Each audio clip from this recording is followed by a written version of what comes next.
President William Ruto has defended the government's plan to impose more taxes on Kenyans, stating that the move is part of a larger strategy aimed at boosting the country's revenue and reducing its dependence on borrowing. During a meeting with students from Harvard University at State House in Nairobi, President Ruto revealed his intention to increase Kenya's average tax rate from the current 14% to 16% by the end of the year.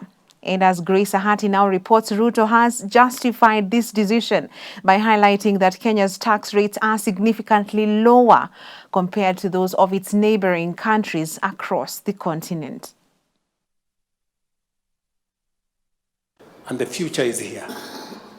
The future is here. As Kenyans continue to grapple with the harsh economic times, the government has announced plans to impose more taxes on them to enhance the country's revenue and lessen its dependence on borrowing. President Ruto has revealed plans to incrementally raise the average tax rate in Kenya from 14% to 16% by the end of the year, with a goal of reaching between 20 to 22% by the end of his term in office. In his remarks during a meeting with Harvard University students at State House in Nairobi, Ruto emphasized his commitment to steering Kenya towards financial stability and avoiding excessive reliance on loans. While this move is likely to burden the taxpayers financially, the president has underscored the necessity for the country to curtail its expenditures and alleviate its debt burden. I told everybody, tighten up your belts.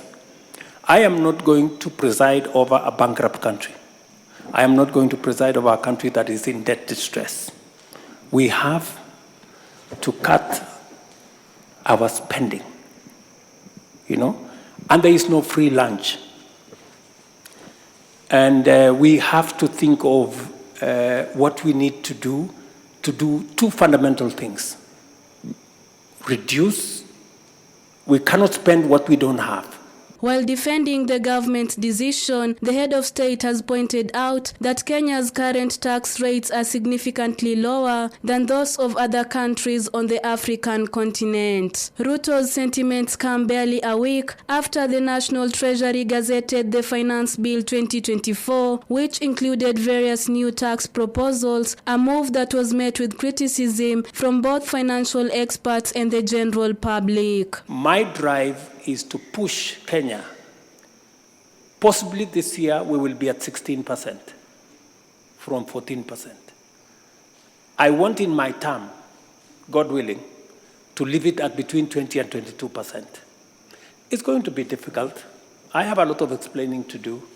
People will complain, but I know finally they will appreciate that the money we go to borrow from the World Bank is savings of other countries.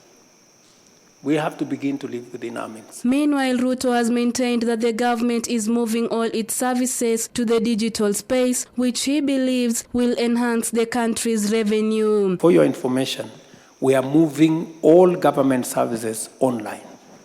So that way, transactions, the whole, economic activity, social activity, whatever it is, will be in that space. And we need to take advantage of the presence of people in that space. Reporting for Hope TV Newswatch, I'm Grace Ahati. For those who are doing business,